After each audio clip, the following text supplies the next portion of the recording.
In line with the vision, one Earth, one family, one future that India calls for this summit. Global South Summit. President Buhari makes case for intensified flow of foreign direct investment between India and member states. Boost for nation's agriculture. Ukraine to establish grain hubs in Nigeria. We are looking at the best spot. I think we are looking at Lagos and also looking at on a port in Port Harcourt. Plus, new Naira notes in ATMs. How compliant are banks? It's a nice thing to help the economy to grow, but my fear is that we don't have the infrastructure. Hello and a warm welcome to NTA Network News at 9. I'm Ian Ray John and we're live in Abuja. Adiola Komiakere joins me from Lagos. Thank you for joining us. President Muhammadu Buhari has made a strong case for India to intensify efforts towards facilitating the flow of foreign direct investment to the global south, leveraging its presidency of the G20. This was while addressing the virtual summit of the global south. State House correspondent Adamu Sambo has the report. With the theme, Unity of Voice and Unity of Purpose, the Voice of the Global South, as the summit is called, was launched by Prime Minister Narendra Modi of India towards uniting the nations of the Global South into a powerful front so that their common aspirations can be made through an action-oriented approach.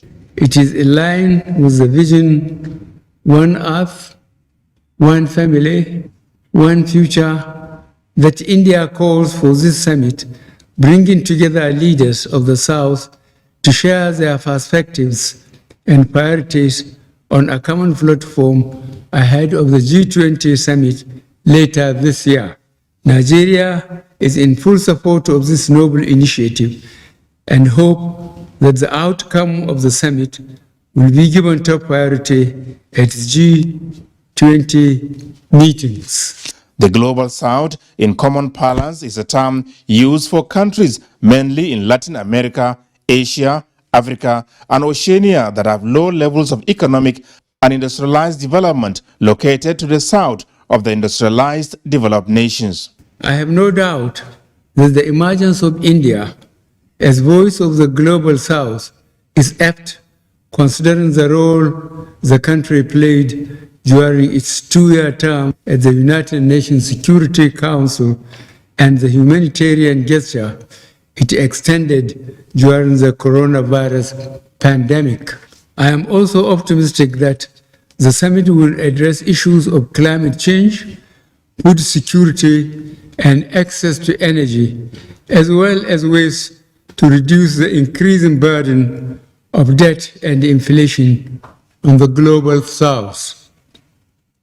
This huge debt burden has significantly derailed many countries' development plans. The effect of the COVID-19 pandemic and the Russia-Ukraine conflict has further aggravated the situation. The Global South, President Buhari said, is driven by historical ties and sense of deep solidarity, hence his plea to participating leaders to agree on a common agenda that will enable them put forward collective demands to the global north through India as voice of the Global South. From the State House, Adamu Sambu, NTA News. And still in the State House, President Muhammadu Buhari had this Friday granted audience to Governor Yahaya Bello of Kogi State and Ademola Adeleke of Osun State.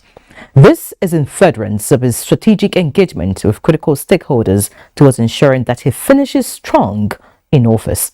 Again, State House correspondent Adamu Sambo reports. President Muhammadu Buhari was in Kogi State about 2 weeks ago, where he inaugurated several legacy projects executed by the Yahaya Bello administration, which he described as a fascinating eye-opener and indeed a proof of the APC government stewardship of the confluent state. The governor is here to formally say thank you to the president for the honor to personally inaugurate the landmark projects whose execution, he said, was a result of the unprecedented presidential support to the state. You know, when Mr. President assumed office, he quickly hit the ground running in terms of infrastructure, in terms of fighting insecurity, in terms of delivering good governance to the people. By the special grace of God, when I came on board, I have no any other thing to do than to emulate him and to make sure that infrastructure is provided for the people. Graciously, he came, he saw, and he believed exactly how we've been able to utilize the meager resources in terms of envelope and the little we've been able to generate as IGR within the state. The utilization in terms for the project and a legacy project that's going to touch the life of the citizens decades, if not centuries, to come. So it is a follow-up visit that I come today to thank Mr. President. Discussions with the president also centered on the ongoing electioneering campaign towards ensuring victory for the APC presidential candidate Asiwaju Bola Ahmed Tinubu for continuity and in the greater interest of the nation. Asiwaju Bola Ahmed Tinubu have 21 governors, APC governors, touched lives of Nigerians across board. He is a performer, he is a builder, and he has started telling us exactly what he's going to do. And we know that Bola Ahmed Tinubu knows the road, and we are ready to follow that person who knows the road. And thank God that is a candidate of President Muhammadu Buhari. And that is why you could see that President Muhammadu Buhari is already campaigning for him, that he will continue where he will stop. President Muhammadu Buhari also granted audience to the governor of Osun State, Senator Ademola Nuruddin Adeleke. It was the first formal engagement between the president and the governor elected on the platform of the PDP since his inauguration in November last year. Their discussions held behind closed doors lasted about 30 minutes. I'm happy to tell you that I just saw our president looking so well, looking so good. It is my election. I feel like I should come and say hello to Mr. President and thank him for signing that electoral act, because I benefited from it. That paved way for free and fair election. And all the international community, they are applauding Nigeria, that Nigeria is set for democracy. So that is why I'm here today, to see him, and I'm thanking him, and I'm wishing him well. During the visit, Governor Adeleke solicited support for the state's infrastructural development, a proposed new economic city and free trade zone, tax credit and other federal facilities which President Buhari promised to consider. From the State House, Adamu Sambo, NTA News. And now talking politics, members of the Big Tent Nigeria have expressed optimism that the party will come out victorious in the presidential election.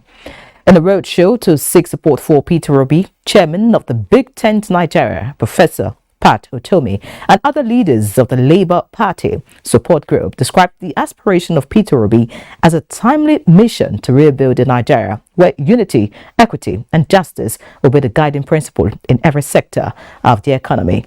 They said the roadshow is to sensitize the people on all they stand to gain with Peter Obi as the president of Nigeria. You need a machine that will touch every life. The problem of Nigeria is that inclusion has been challenged.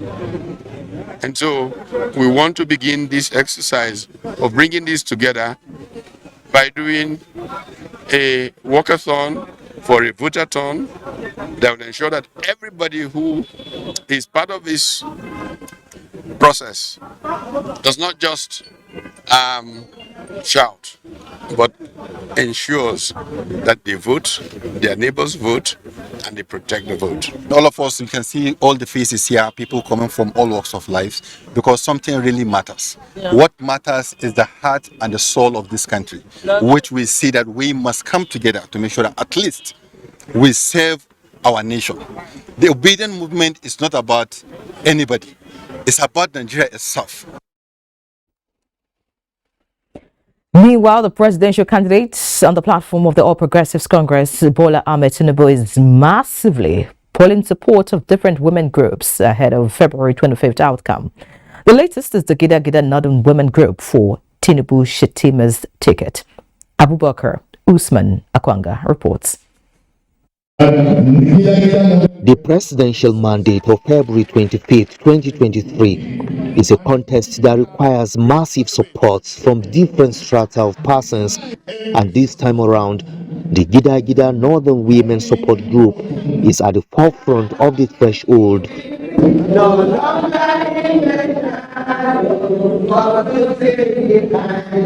To the leading women voices here, the success of Tinubu's ticket will provide solutions to most of the challenges bordering on the socio-economic well-being of northern women and other regions of the country. Stand and do everything possible to make sure that Asuwaju Shetima clings the ticket. SAC means the same. SAC from top to bottom. Matan Arewa, this is our project. I think this is the time for us to pay him back. Our responsibility is to campaign and make sure we deliver Tinubu Shetima on 25th, inshallah, by God's grace. As a developer with unblemished records of transformational leadership, the women believed that the coming of Tinubu on board would resonate in Nigeria with renewed hope and progress. In Abuja, Abubakar Akwanga, NTA News. Now heading to the courtroom, a federal high court in Abuja on Friday dismissed a People's Democratic Party suit seeking the disqualification of Senator Bola Tinubu, the presidential candidate of the All Progressives Congress (APC), and his running mate Kashim Shettima for the 2023 general elections. Delivering judgment, Justice Inyang Ekwo dismissed the suit on the grounds that the PDP lacked local standi to institute the suit and that the case was an abuse of court process. PDP has challenged the validity of Senator Tinubu on the grounds that Shettima's nomination as his running mate breached the Electoral Act 2022. Also, the Abuja Division of the Court of Appeal has affirmed Francis Agbo as the validly nominated candidate of the People's Democratic Party, PDP, for Ado Okpuku Ogbadibo Federal Constituency of Benue State. In a unanimous judgment, the three-man panel of justices led by Justice Bature Azaya Kafai held that Ida, who was declared winner of the PDP primaries by the Independent Electoral Commission, INEC, was still a staff of the Federal Inland Revenue Service, FIRS, when the PDP primaries were held. Meanwhile, the appellate court has ordered INEC to withdraw the certificate of return issued to Oguche and issue same to Francis Agbo. And still in the courtroom, former Vice Chancellor of Ramada Bello University, Zaria, Professor Ibrahim Garba, and the bursar of the institute, Ibrahim Shehu Osman, were arraigned before Justice A.A. Bello of the Kaduna State High Court on 8-count charge bordering on theft and money laundering to the tune of more than 1 billion naira by the Kaduna Zonal Command of the Economic and Financial Crimes Commission, EFCC. The arraignment followed months of discreet investigation triggered by a petition accusing the duo of diverting monies meant for the renovation of the popular Congo Conference Hotel, Zaria. The investigation established that more than 1 billion naira was allegedly stolen from different accounts of the institution by the defendants and diverted into their private accounts. They conspired amongst themselves to use the aggregate sum of 998 million naira, property of the Ahmadu Bello University, Zaria, the sum of 73,428,020 naira, committed criminal breach of trust in respect of the said sum. They pleaded not guilty when the charges were read to them. And based on their plea, the prosecuting counsel and Sally and urged the court to fix a date for the commencement of trial, while the defense counsel, M.S. Kati, asked the court to release his clients on bail. Justice Bello granted bail to the defendants in the sum of 10 million naira each and a surety in like sum who must own a landed property within the jurisdiction of the court. They are also to deposit their international passports with the registrar of the court. The case has been adjourned till March 15 and 16, 2023 for trial. And away from the courtroom now, the National Judicial Council, NJC, has approved the appointment of 9 more judges to the bench of the Federal High Court. The latest approval is in addition to pending exercise for the appointment of 15 judicial officers earlier approved by the council. The 9 judicial officers are to be nominated from Bayelsa, Ebonyi, Gombe, Ogun and Oyo states. The Chief Judge of the Federal High Court, Justice Jan Soho, calls on the appropriate authorities within the bar to recommend those who are fit for the appointment to the bench of the court. All recommendations are to reach the chambers of the Chief Judge of the Federal High Court on or before the end of February 2023.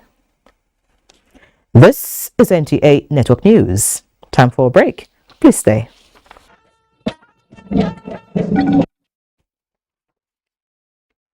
Thank you for staying. President Muhammadu Buhari has approved the establishment of Industrial Equipment and Machinery Development Institute, as well as a Research and Skills Development Center to be sited in Borno State.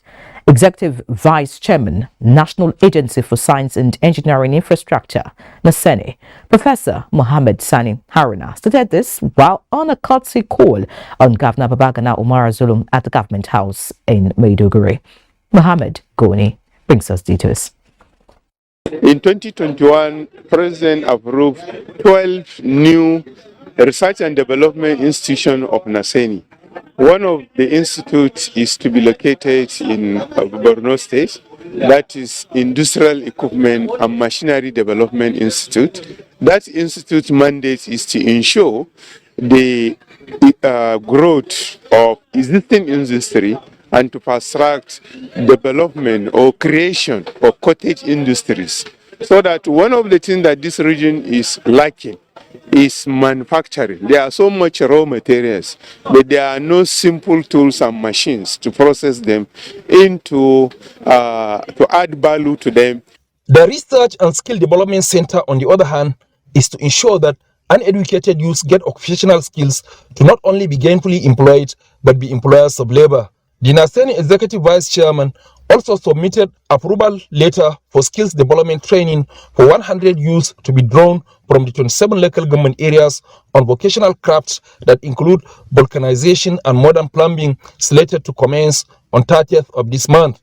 A PowerPoint presentation was also made by Dr. Aibik Gashimbaki on NASENI's Special Intervention Revolving Fund to support implementation of National Tractor and Heavy Duty Machines Recovery and Refurbishment Project, explaining rationale behind the concept and the benefits the state government stand to gain from the partnership. Through the intervention, about 55,000 broken down tractors will be recovered in 3 years. Governor Babagana Umar Zulum, who was elated by the glad tidings from President Muhammadu Buhari, assured that Borno State government will provide necessary support for establishment of the institute and the center, announcing immediate approval of 30 hectares of land as requested for that purpose. Establishing these 2 organizations in the Borno State will address some of the root causes of insurgency, which are not limited to increasing poverty, increasing infrastructural deficit, and increasing economic vulnerabilities. The governor also assured to submit list of 100 youths for the skill development training.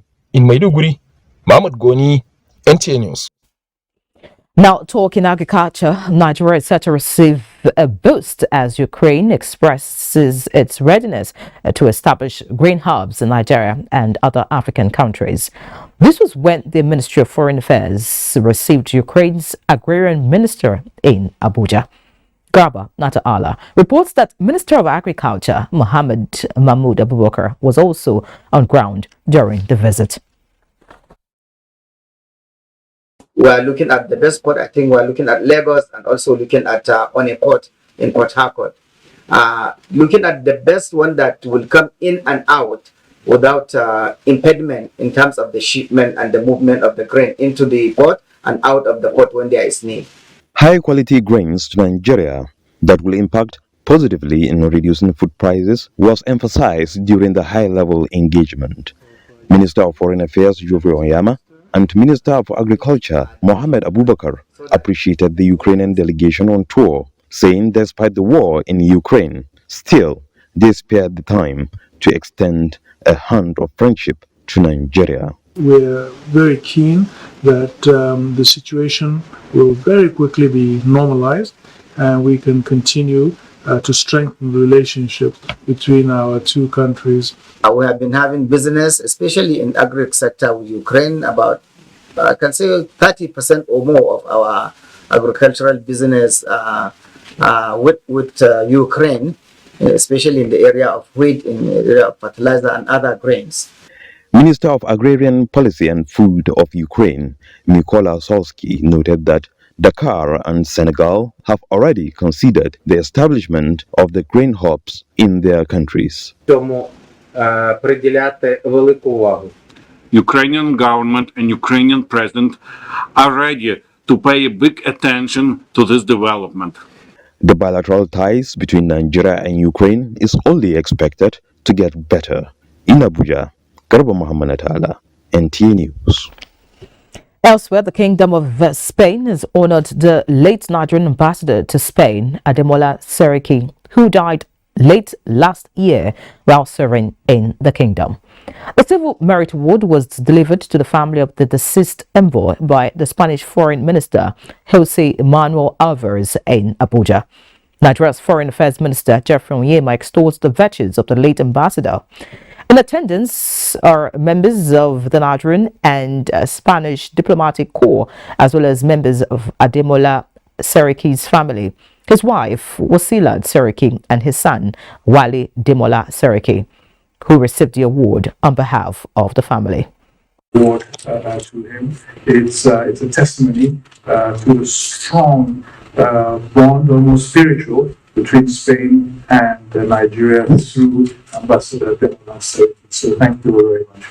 As we all know, Ambassador Seriki, the best tribute that we can pay to him is to continue to build on his endeavors, of his legacy, and to make of the Nigeria-Spain relationship one as rich as he would be proud of it. The Spanish minister is in Nigeria with the view of strengthening bilateral relations on issues of security, renewable energy, agriculture, maritime security, trade and investment. Now heading to Rivers State. Governor Nyesom Wike is tasking chairmen of local government areas in Rivers State to develop their localities through people-oriented projects to justify their mandates. The governor gave the charge at the flag-off of Ojemude Road in Ahoda East local government area of the state. Ogedi Onyekwere brings us details.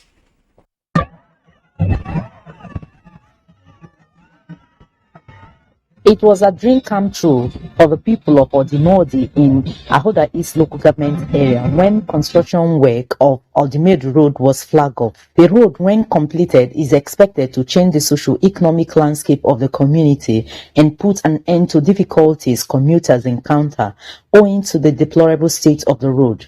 Governor Wike says the flag off of the construction of the road is a promise fulfilled.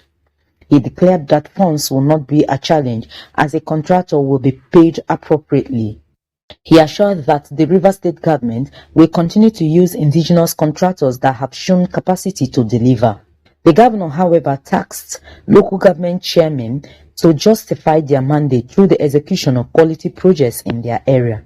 We made a promise that we are going to construct this Ojemude Road.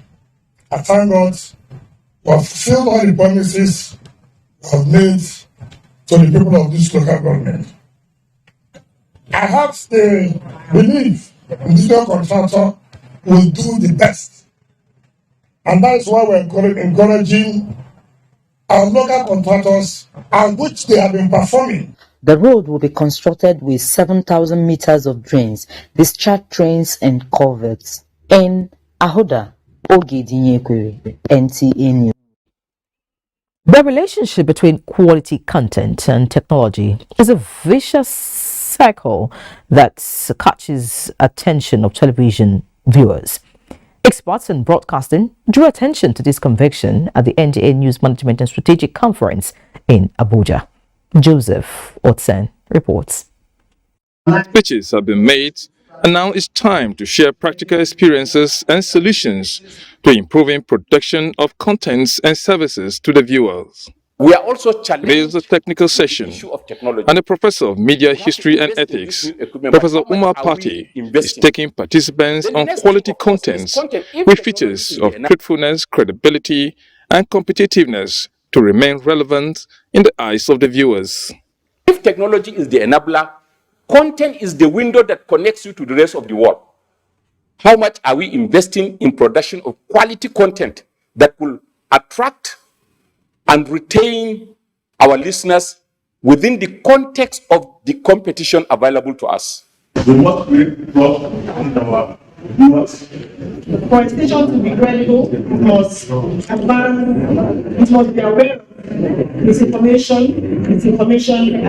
It is the duty of the NTA to And in the second session, former acting chairman, National Broadcasting Commission, Professor Armstrong Idachaba, is addressing importance of adhering to election guidelines and broadcasting code for increased voter participation in democracy. Is that how reporters like you report the process can lead to voter participation, or what we call voter apathy, right? Because reporters can scare the devil out of the electorate by their reportage. Talking about giving, for example, giving equal airtime to political parties, you find that sometimes some are very active and some are not. You cannot help but just cover and give airtime to those that are more active. Beyond taking advantage of digital technology, the aspects of marketing such as collaboration with national and international organizations stand out for the participants. In Abuja, Joseph Otsen, NTA News. Now time to go to Lagos, and Adiola is standing by. Adiola, it's over to you. Kinyere. Business transactions between the trading community and the customs service at the Apapa corridor is gradually developing into a more cordial relationship. In fact, the traders, in looking out for their newfound associates, have given a facelift to offices and auditorium within the command. Michael Olaleye reports that this is having positive performance on the revenue profile of the command, as a total of 1.1 trillion naira was collected in 2022. The big businesses are done here, just as it is becoming usual for the customs service in Apapa to always set new revenue collection record. Although the watertight surveillance of the command ensures that 157 containers were seized in 2022, but creating a platform for stakeholders to understand the rules of the game through various engagements was key in the successes recorded. This is how the trading community has reciprocated the genuineness of the customs service to facilitate trade, which the Assistant Controller General of Customs in charge of Zone A described as a child of necessity aimed at improving working standard in line with global best practices. Compliance should be key. Appa was able to give us 1 trillion in 2023, and we expect more, and the compliance level is high, revenue increases. The controller of the command, Yusuf Malanta, sees this achievement as a dream come true. He is more passionate about the commendation given to the command by the Secretary General of the African Continental Free Trade Zone, in addition to setting new record in revenue generated in 2022. This feat was most possible because of our officers and men resilience in blocking revenue leakage and ensuring that all unpaid declarations and unutilized power has been traced and counted to the federal government copper. While the Customs Service has its sights on surpassing its revenue collection in 2022, it is equally exploring areas of deepening engagement with stakeholders, believing that its newly decorated officers will augment this quest. In Lagos, Michael Olaleye, NTA News.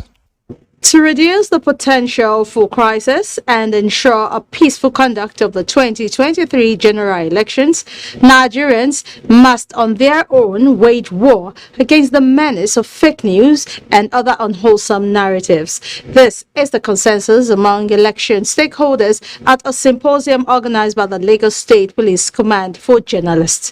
Adeniyi Taiwo completes the report. Election is one exercise with diverse aspects that require coordination and a lot of vigilance on the part of stakeholders, particularly the security agencies. Notwithstanding the level of their commitment to protecting the integrity of the exercise, the Nigerian police and other security agencies cannot on their own tackle the menace of fake news. Acknowledging that fact, this symposium is all about how to further enlist the support of the media against the unwholesome use of both social and traditional media in the build-up to the coming polls. Represented by Deputy Commissioner of Police Basi Ewang, Lagos State Police Commissioner Abiodun Alabi, who is the chief convener of the symposium, is on the same page with the resident electoral commissioner that now is the time for Nigerians to keep their guard up against fake news and its potential for crisis. Fake news spreads like wildfire in every facet of our society, which, if not checked, could skew the electoral outcome and disunite the nation. We therefore urge the media, which is the watchdog of the society, to ensure that only verified information is disseminated via their various platforms. Media should be up and doing in ensuring that peace is restored in the country. Slanting news to achieve ulterior motives should be avoided. They say the media is key to making the election successful and should therefore operate within their ethics and various media codes. Always seek clarification from the right authority on any security matter before going to press. The election will come and go, but its outcomes will surely reflect how much of the recommendations made here have been put to use. In Lagos, Adeni Itaiwo, NTA News. You're still watching the news on the network service of the NTA. Do not forget to follow this news broadcast live on our website at nta.ng/live and on our other social media handles displayed on the screen for updates. We'll take some more messages. The news will continue with Yahaya in Abuja. Do stay with us. Glad to have you back. The Central Bank of Nigeria, CBN, is tightening loose ends as the clock continues to tick towards January 31st deadline and making sure all deposit money banks comply with the directive of loading automated teller machines as directed. Bosede Ebo has been following this and now reports. The Central Bank of Nigeria a few days ago gave all deposit money banks another directive to end issuance of old Naira notes to customers by Friday, the 13th of January 2023. The date is here. So let's see how far so far. This the second time I was running here. I think yesterday or thereabout, I saw a new note in their ATM dispensed new notes, and today same thing. So I feel they are complying. As the customers are depositing the old notes, we are evacuating immediately. Then for the new notes, customers are interested, they use the ATM for withdrawal. At an ATM spot, let's see for ourselves how far the directive by the CBN is going.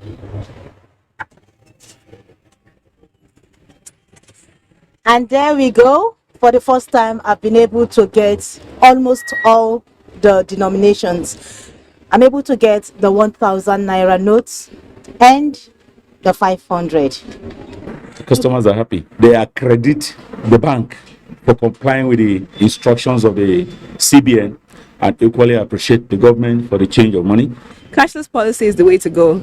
Everywhere when you travel abroad, you don't really need to carry your cash. Use your phone to pay for whatever not. And I hope that Nigeria gets there some way, someday, and this is a starting point for us. It's a nice thing. It will help the economy to grow, but my fear is that we don't have the infrastructure.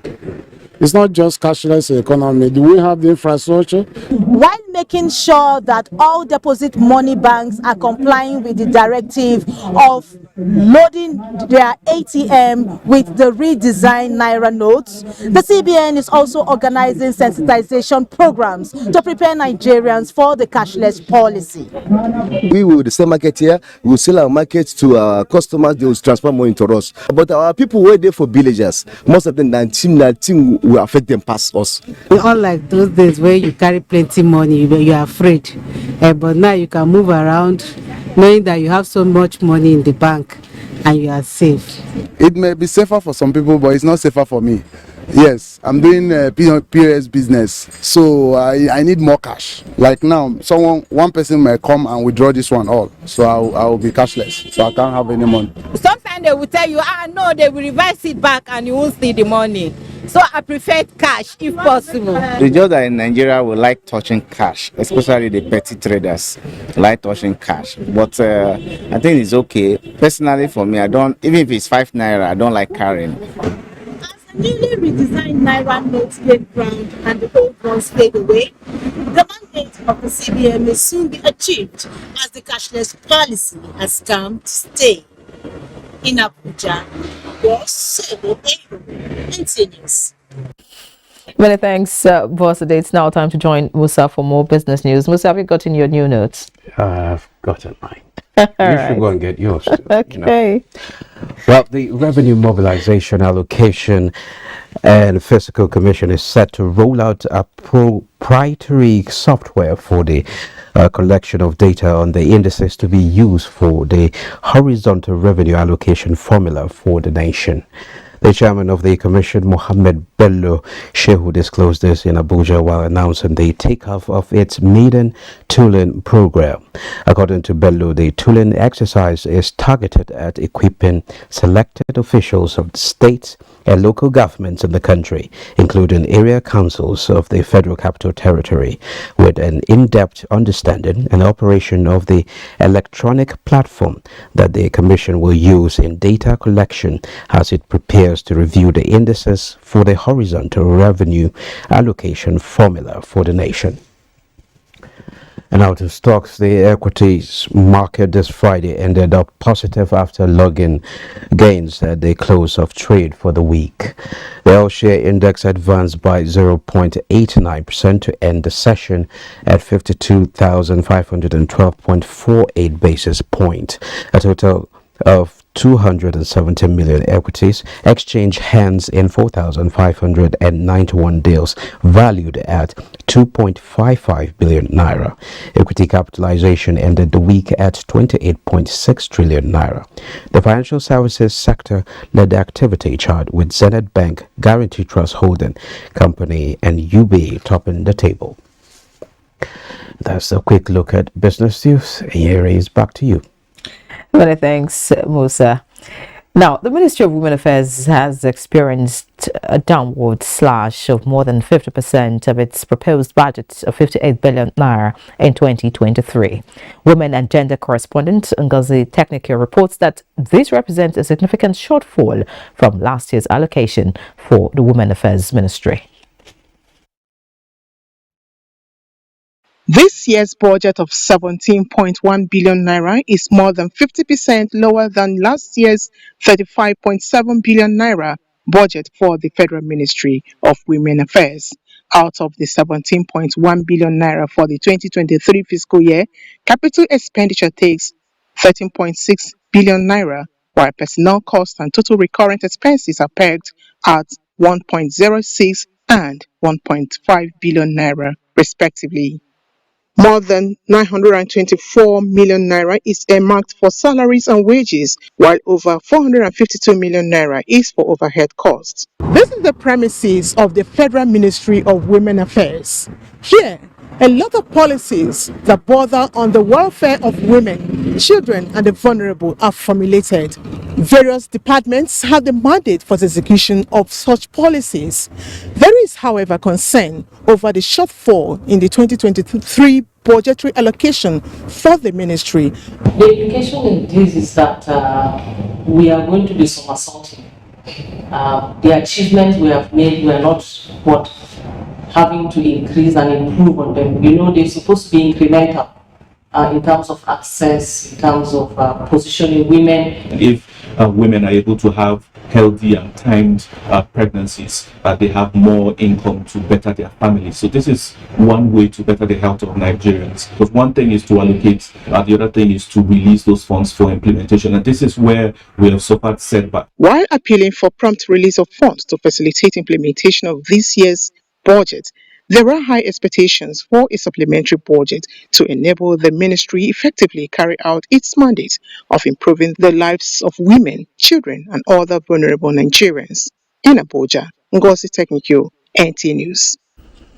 President Muhammadu Buhari this Friday gave out in marriage the daughter of his former chief of staff, late Abba Kyari.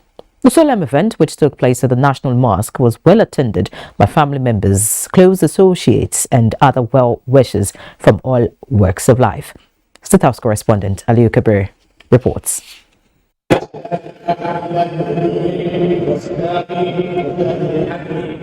The wedding fatiha of Muhammad Nasir Ali and Zainab Abakari, which took place Friday, the 13th of January 2023, was presided over by the Imam of the Abuja National Mosque, Sheikh Muhammad Kabir Adam. President Muhammad Buhari, who is the representative of the bride Zainab, as well as the Emir of Bauchi, Rulwan Suleiman Adamu, who is the representative of the bridegroom, have agreed with the terms of the marriage after the due payment of the dowry. Participants from across the country, including governors, ministers, traditional rulers, captains of industry who witnessed the solemnization, prayed to God to give the new couple a happy marital life. In Abuja, Aliyu Kabir, NTA News. Time for another break. Please stay. Let's have sports news now. The Nigerian Armed Forces have reiterated commitments to the welfare of serving and fallen heroes who have, through physical fitness and diligence, protected the country's national interests. Chief of Defense Staff General Lucky Irabo, represented by Air Marshal Oladayo Amao, restated this after performing the ceremonial tea of this year's Armed Forces Remembrance Day Invitational Kitty at TYB International Golf Resort and Country Club, Abuja. The essence of the kitty is to be able to also generate a lot of small funds for those that are still living, so that we to assist them or whatever they want to do. In the meantime, Nigeria Golf Federation says its strategic partnership with the Defense Headquarters is a signpost for increase in number of tournaments for juniors, amateurs and professionals in the country. NGF President Otumba Segun Ronshewe affirmed the commencement of a new dawn, which has birthed the World Handicap System in 10 golf clubs in the country as preparations continue towards hosting of the Nigeria Golf Open. Let us look inward and have a Nigeria Open that will not be that heavy. That if a professional must come from Spain or Germany to come and take our money away, he will pay hotel, he will also pay flight. By the time he pays flight, he noticed that the winning prize is 2 million. He won't bother to come. State Deputy Governor Philip Shaibu revealed this while presenting kits to Insurance and Edo Queens football clubs. Private sector come in, we make the money from our taxes, and we use those taxes to improve on the facilities. The plan is in tune with federal government's national sports industry policy. With sports updates, Ayodeji, marking the NTA News. And that concludes NTA Network News tonight. Many thanks for watching. And just remember that the fight against rape and rapists is still on. Do your part. I'm Henry John. Have a good night.